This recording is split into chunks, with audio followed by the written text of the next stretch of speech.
ब्रिजभूषण जी और पंडित जी और सरला जी डिस्कशन कर रहे थे कि हमारे स्कूल्स में सबसे इंपॉर्टेंट लाइफ स्किल्स तो सिखाई ही नहीं जाती हैं। बच्चों को उनके इमोशंस हैंडल करने नहीं सिखाए जाते हैं, उन्हें फेलियर्स को एक्सेप्ट करना नहीं सिखाया जाता, उन्हें कभी दूसरों के साथ अपने डिफरेंसेस को रिस्पेक्ट के साथ ट्रीट करना नहीं सिखाया जाता। और फिर यही बच्चे जब बड़े होते हैं तब इन्हीं सब प्रॉब्लम्स में फंसकर दुखी रहते हैं। सरला जी ने कहा कि उन्होंने पढ़ा है कि गुरुकुल सिस्टम में सब्जेक्ट्स की नॉलेज के साथ साथ स्टूडेंट्स को ये सब भी सिखाया जाता था और साथ ही उन्हें सर्वाइवल स्किल्स भी सिखाई जाती थी। इस पर पंडित जी बोले कि अगर सही उम्र में बच्चों की मेंटल हेल्थ पर भी ध्यान दिया जाए तो उनकी आने वाली लाइफ में काफी चीजें बेहतर हो सकती हैं। आजकल कई स्कूल्स में मेडिटेशन और योग के साथ साथ श्रीमद् भगवत गीता भी बच्चों को पढ़ाई जा रही है, जो कि एक बहुत बड़ा और अच्छा इनिशिएटिव है। पंडित जी कई बार स्कूल्स में गीता ज्ञान सेशन के लिए जा चुके हैं और हर बार उन्हें यही लगता है कि बच्चे किसी भी नई नॉलेज या इंफॉर्मेशन को ज्यादा अच्छे ढंग से एक्सेप्ट और अडॉप्ट कर लेते हैं, क्योंकि उनके पास बड़ों के मुकाबले कम एक्सपीरियंस और उनके कम परसेप्शंस होते हैं। सरला जी से बात करते हुए पंडित जी को ऐसा ही एक किस्सा याद आ गया था, जिसकी यादें ताजा करने के लिए वे सरला जी से उस दिन के बारे में बात करने लगे। एक बार पंडित जी को एक बहुत बड़े और रेप्यूटेड प्राइवेट स्कूल से गीता ज्ञान सेशन के लिए इनविटेशन आया था। स्कूल का एनुअल डे आने वाला था और उससे हफ्ता भर पहले ही वहां कई तरह के प्रोग्राम्स चल रहे थे। बच्चों के बीच जाने की बात से वैसे ही पंडित जी बहुत खुश होते हैं और फिर इस प्रोग्राम के लिए जो डेट तय हुई थी उसके आसपास कोई सेशन भी नहीं था, इसीलिए ना करने का तो कोई सवाल ही नहीं था। पंडित जी और सरला जी बड़े खुश मन से इस सेशन के लिए गए थे। सेशन लंच के बाद था, इसीलिए पंडित जी और सरला जी को थोड़ा पहले बुलाया गया था, क्योंकि उस दिन इंडियन कल्चर पर बच्चों ने एक एग्जीबिशन रखी थी जिसके चीफ गेस्ट और जज पंडित जी थे।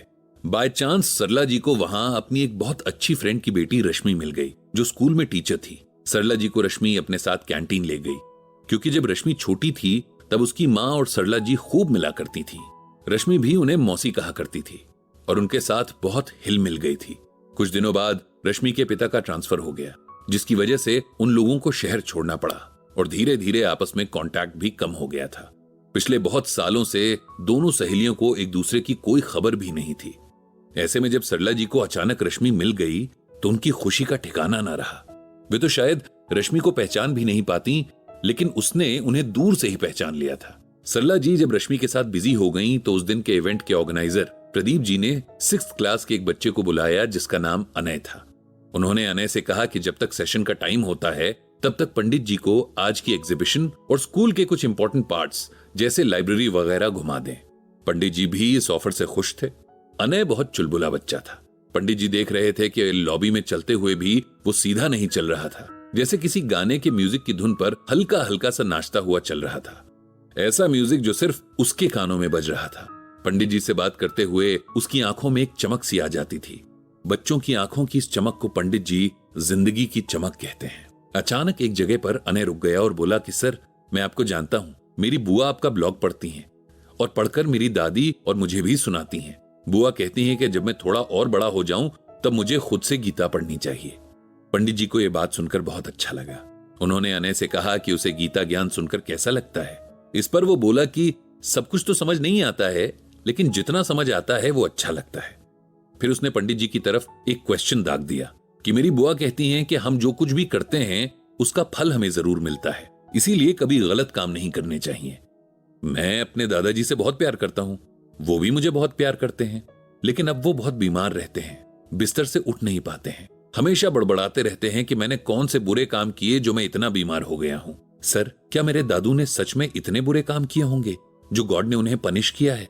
अनय की बात सुनकर पंडित जी चलते हुए एकदम से रुक गए।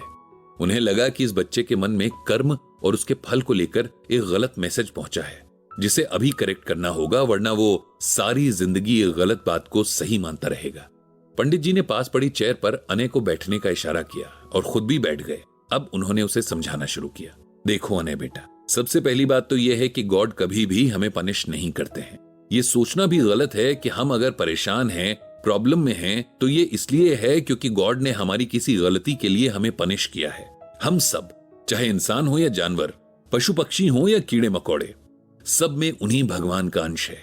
तो फिर भगवान खुद को ही सजा क्यों देंगे? आज के बाद अगर आप किसी को या खुद को कभी भी किसी भी सिचुएशन में या प्रॉब्लम में देखो तो मन में ये मत सोचना कि ये भगवान ने किया है। हमारे साथ जो कुछ भी होता है उसके लिए किसी और को या भगवान को ब्लेम करना अच्छी बात नहीं है। आपके दादाजी की प्रॉब्लम उनकी उम्र से जुड़ी है, क्योंकि एज के साथ बॉडी तो वीक होती ही है। इसमें किसी का कोई जोर नहीं चलता, सबके साथ ये होता है।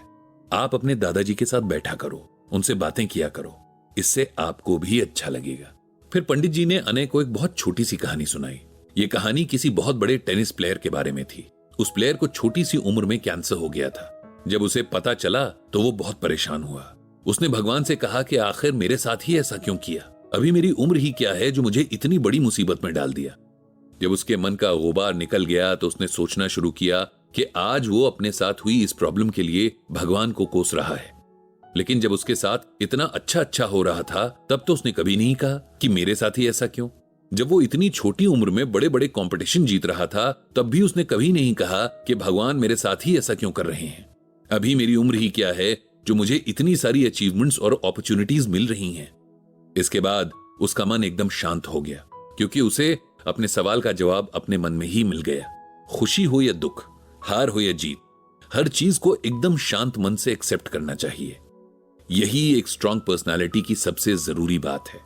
फिर पंडित जी ने अनय को श्रीमद् भगवद गीता से ये श्लोक सुनाया। इंद्रियाणाम ही चरताम यन मनोनु विधीयते तदस्य हरति प्रज्ञाम वायुर्नावम इवाम भसी। यहां भगवान श्री कृष्ण अर्जुन से कहते हैं कि हे अर्जुन, जैसे जल में चलने वाली नाव को वायु हर लेती है, वैसे ही विषयों में विचरती हुई इंद्रियों में से मन जिस इंद्रिय के साथ रहता है वो एक ही इंद्रिय इस अयुक्त पुरुष की बुद्धि को हर लेती है। अब इसे सिंपल वर्ड्स में समझते हैं। भगवान कहते हैं कि जैसे जब नाव पानी में चलती है तब उसके पास अपना बहुत सारा फोर्स और उस पर कंट्रोल करने वाली मशीनरी होती है, लेकिन अगर तूफान आ जाए तो ये सब कुछ नहीं कर पाते हैं और नाव डूब जाती है। बिल्कुल यही हाल हमारे मन का भी है। मन इतना स्ट्रांग है कि जिस भी सेंस के साथ हुआ उस सेंस को अपने हिसाब से चलाने लगता है।